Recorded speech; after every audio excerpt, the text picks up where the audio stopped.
13 Roads. Here is a tale I have not yet forgotten. Inés Mardel drowned her 2 children in the Drowned Road's still water pool in the summer of her 31st year, and the road has not, in the 38 years since, stopped giving them back to her, one at a time. Only the children it returns to her are not the ones she drowned. The children it returns are other people's. Every dusk, Inés walks the bank of the still water, calling for Tomás, who was 7, and Marin, who was 4. And every dusk, a child from a village 10 or 20 miles away, a child who has been told all her life not to play near the Drowned Road at dusk, looks up suddenly in the middle of whatever she was doing, sets her work down very carefully, and starts walking. I have been at the bank twice. I have heard her. I have not heard my own name because I am not a child, and because I will not say the small thing about myself that you have to know for her to hear you. The thing she knows about Tomás, she also knows about every child between 4 and 7 for 100 miles around. The road tells her. I will tell you what Inés did, and what the road did, and what the village of Tres Pozos has not done in 38 years to stop her. The Drowned Road begins in a marsh at the foot of the long mountain south of Tres Pozos. It does not go anywhere a living person wants to go. The road is paved with stones the color of wet bone, and the marsh that flanks it has no current and no fish, and the water of the still pool at the midpoint of the road has not moved by any visible sign since before the first kingdom had a name. The pool is 60 paces across. A man standing at the edge can see the bottom, not because the water is shallow, but because the water is so clear that the bottom, at whatever depth it lies, presents itself to him as if it were 2 feet below the surface. People who have waded in, saying the bottom was 2 feet below the surface, have not come out. Inés Mardel was a weaver in Tres Pozos. Her husband, Diego, was a stonecutter and not a kind man. He drank. He did not, the village always said this part carefully, hit her where it showed. He had a way of being elsewhere when the children needed feeding. The boy, Tomás, was a quiet child with a chip in his front tooth from a fall at 5. And the girl, Marin, was the kind of 2-year-old who never stopped saying her own name, and then the kind of 4-year-old who would not say it at all, because her father did not like the sound of it. In Inés's 31st summer, Diego left for the city to see about work, and did not come back. He had been gone 6 weeks when Inés walked her 2 children down to the still water on a Sunday evening. She told me, later, that she did not remember walking them down. She remembered being at her loom in the afternoon. She remembered Marin crying because there was nothing for supper. She remembered being at the still water at sundown, with her hands wet to the elbow and her sleeves heavy, and the 2 small bodies floating face down a little way out, and not understanding, for a long minute, that the bodies were hers. She walked back to the village and told the priest. The priest sent for the alcalde. The alcalde sent for the road's keepers, who were 2 old women who lived in a stone house at the marsh's edge, and whose office was inherited, and whose families had been the keepers since before the kingdom. The keepers said, "You did not drown them. The road did. You may have walked them in. The road took them." The alcalde said, "She has to be hung." The keepers said, "Not for what you think." They hung her anyway. They hung her at dawn on a Monday in front of the chapel. She did not resist. She did not say anything at the rope except when the priest asked if she had any last word for her husband, if he was watching from the city. She said his name and asked him to look at his children's hands. No one in Tres Pozos had thought to look at the children's hands.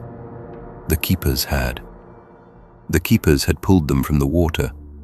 Each child had, in its small fist, a stone the size of a thumbnail, polished, white, of the bone color of the road. The stones were not in their pockets and not in their fists when they had walked down to the water. The stones the road gave them in the moment of going under, were what they had held going down. Inés was buried at a crossroads, the way killers of their own were buried then, with iron in her mouth and a stake through the place where her heart had been. The grave was set deep. The crossroads chosen was outside the village, on the road that goes north, not the drowned road. The drowned road was avoided. The drowned road had what it had wanted. That should have been the end of it. The drowned road let her up at dusk on the 40th day. She was seen on the bank by a salt trader who was passing along the upper road and looked down. She was wet to the waist. Her grey shawl, the one she had been hung in, was on her shoulders. She was walking the bank slowly, calling. The salt trader did not catch the words. He thought she was calling for a dog. The first child she took was the salt trader's daughter. The girl was 9. She lived a day and a half along the upper road. She walked out of her mother's kitchen on the next evening, set down the spoon she was holding very carefully on the table, and went down to the drowned road.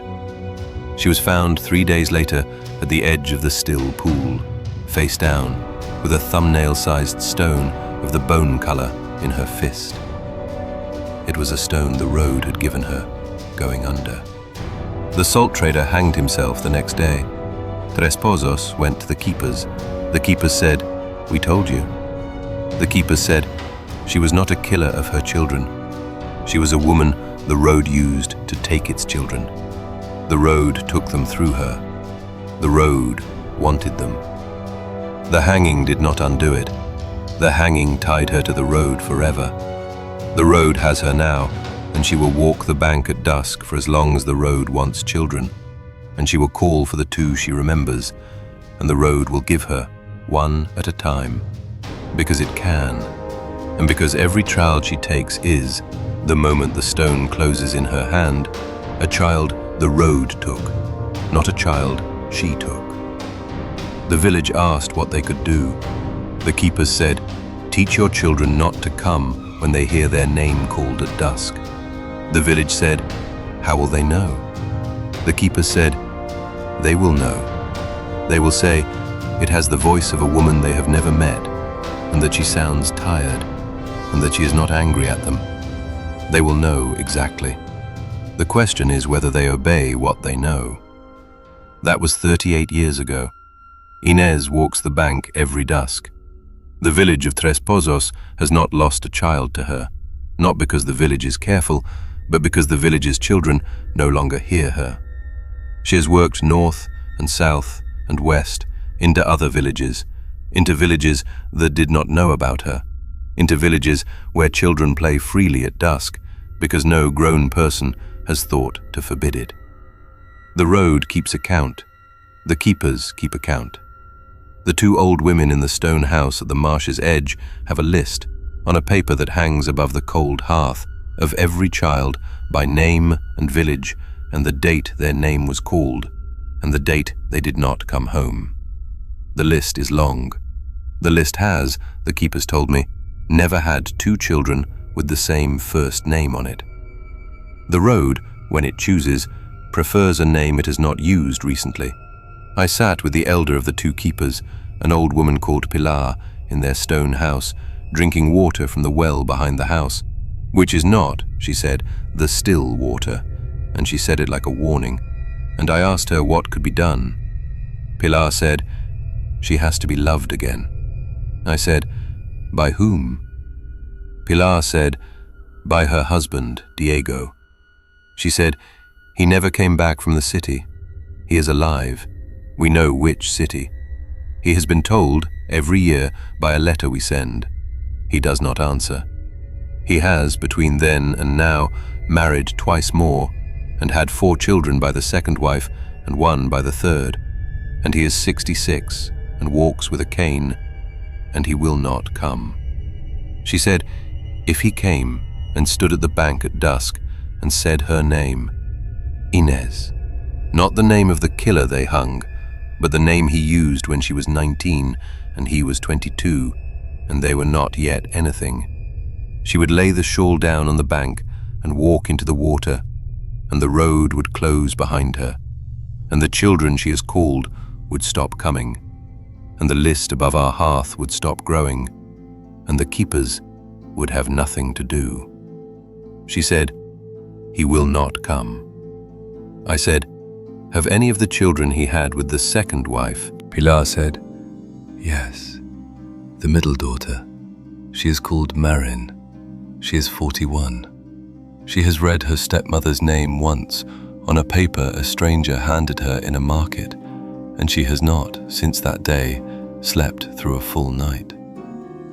She said, "But Marin Diego will not come either. She does not know the story. Diego has not told her. Diego will not." I asked Pilar if she had ever heard Inés say anything but the children's names. She said yes. She said that on the night of the first child, the salt trader's daughter, Inés had said very quietly, in the language of the road and not in the language she had been hung in, 6 words. Pilar would not tell me the words. She said, "The words belong to the road. The road kept them. If I said them aloud, the road would hear me, and I am 81, and I do not want to find out what happens to an 81-year-old keeper who repeats the road's words at the wrong dusk." She said, "I have, however, written them down. I have written them on the back of the list. The next keeper will find them when I am dead, and she will know not to say them, and she will not say them. And one day the keeper after her will not say them either, and so it goes." I have walked the drowned road 4 times since I sat with Pilar. I have heard Inés twice.